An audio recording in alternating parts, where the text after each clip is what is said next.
malam ini, biarkan sejenak lampu di kamarmu meredup, matikan notifikasi, dan bayangkan kamu duduk bersamaku. Kita berada di depan api unggun yang mulai meredup di tengah hutan yang hanya dijaga oleh suara serangga malam. Cerita yang akan aku bagikan berasal dari Kalimantan. Bukan cerita tentang kearifan lokal yang damai, tapi kisah dari sudut gelapnya. Tentang sebuah realitas di mana kebaikan tidak mampu menghapus kejahatan dan ia hanya akan bersembunyi. Kisah ini adalah tentang sebuah becak tua, aroma karet ban dan mesin 2 tak yang berasap, dan seorang pria yang harus membayar mahal untuk perlindungan yang ia cari. Mari kita mulai.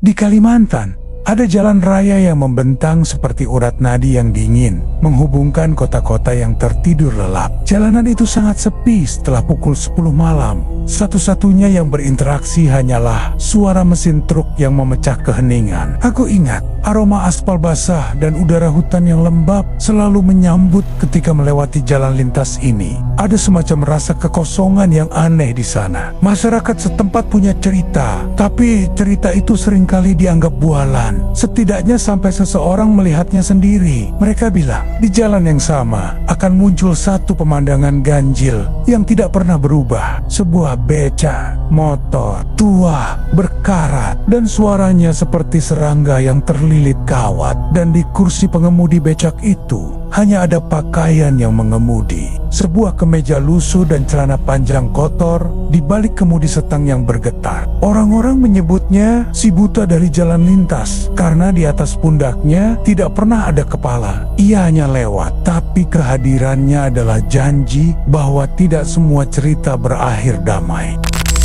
Kisah ini berpusat pada seorang pria bernama Pak Udin. Pak Udin adalah salah satu tukang becak tertua di daerah itu. Badannya kurus, tapi lengannya kuat karena harus menarik becak yang sesekali mogok. Begitu kamu berada di pangkalan becak itu, aroma oli bekas dan bensin akan tercium sangat kuat. Pangkalan becak ini di siang hari adalah pusat tawa dan obrolan, tapi di malam hari ia adalah medan perang. Persaingan untuk pelanggan sangat ketat. Mereka harus berhadapan dengan orang-orang dalam, sekelompok preman jalanan yang memalak setoran harian. Setiap hari, Pak Udin dan tukang becak lain harus menyerahkan sebagian kecil rezeki mereka kepada preman bernama Rino, seorang pria berwajah keras yang tidak pernah tersenyum. Kalau tidak mau bayar, sana minggir, becakmu akan jadi besi rongsok. Begitulah ancaman mereka. Pak Udin sangat takut. Ia punya istri dan anak yang sakit. Untuk melindungi becaknya, satu-satunya sumber nafkah, dan untuk melindungi dirinya dari preman, Pak Udin memutuskan mencari cara lain. Ia mendatangi seorang dukun di pedalaman, memohon sebuah ajian. Ia pulang membawa satu syarat, sebuah rajah yang ia tanamkan di kulit. Syaratnya adalah kebal dari apapun, tapi ia dilarang menengok ke belakang saat mengemudi di malam hari. Ajian itu bekerja, tapi ia harus bersembunyi di balik kekebalan yang ia bayar dengan ketakutan. Ia harus terus bergerak maju karena kejahatan yang paling ia takuti, yang mana adalah preman telah diganti dengan kejahatan yang lebih besar, yaitu santet atau hukum karma. Ia telah mengambil langkahnya ke dunia yang lebih gelap. Beberapa bulan berlalu, Pak Udin menjadi tukang becak paling berani dan dihormati di pangkalan. Preman-preman itu tahu ia berisi dan memilih tidak mengganggunya. Ia menang, rezekinya lancar, tapi kemenangan itu sangat rapuh. Suatu malam, sekitar jam 1:30 dini hari, Pak Udin selesai mengantar penumpang terakhirnya. Ia merasa lega melewati sebuah warung tenda pecel lele yang masih ramai. Warung tenda itu bernama Warung Mak Uti, letaknya di pinggir jalan lintas, persis di jalur yang dilewati Pak Udin saat pulang menuju pangkalan. Di malam yang sama, tepat seminggu setelah kabar kematian Pak Udin, warung Mak Uti masih ramai. Lampu kuning temaramnya masih menyala. Ada sekitar 6 orang yang tertawa sambil menghabiskan nasi dan kopi. Tiba-tiba, tawa itu terhenti. Salah satu pelanggan, seorang bapak parubaya, menunjuk ke jalan. Lihat, becak siapa itu? Tengah malam begini, masih ngebut. Begitu pintu warung Mak Uti dibuka oleh salah satu pelanggan yang penasaran. Aroma kayu lembab dan debu tua seolah tercium tercium sangat kuat meskipun mereka berada di pinggir jalan terbuka. Itu adalah aroma yang dibawa oleh becak tua yang lewat itu. Semua mata menoleh ke jalan, dan saat itulah mereka melihatnya. Becak motor tua itu melaju dengan kecepatan yang aneh. Pengemudinya seperti sedang duduk tegak, tangannya memegang setang dengan postur yang kaku. Seorang pemuda yang penasaran berdiri untuk melihat lebih dekat. Kakinya melangkah keluar dari cahaya warung. Pemuda itu menatap. Ia melihat kemeja lusuh dan celana panjang kotor seperti milik Pak Udin. Lalu ia menjerit, bukan jeritan takut, tapi jeritan yang penuh kejutan dan kepanikan. Seolah otaknya tidak bisa memproses apa yang dilihat matanya. Ia kembali lari ke warung, merangkak di lantai.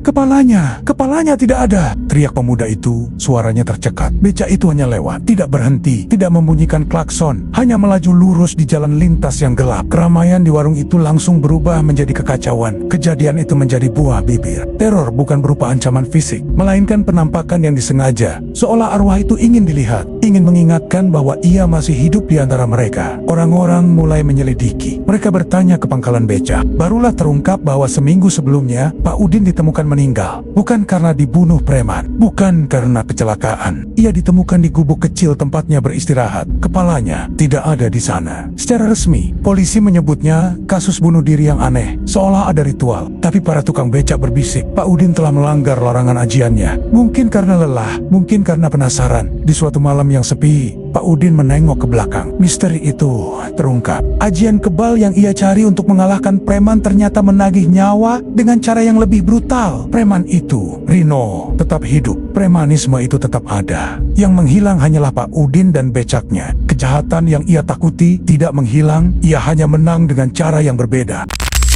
2 hari setelah kabar itu tersebar, becak motor Pak Udin ditemukan, bukan di jalan raya, melainkan di halaman belakang sebuah rumah tua yang dulunya adalah tempat praktik bidan.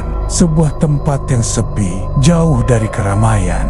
Becak itu diparkir rapi, seolah baru saja ditinggalkan. Di meja rias kamar depan ada cangkir kopi dingin.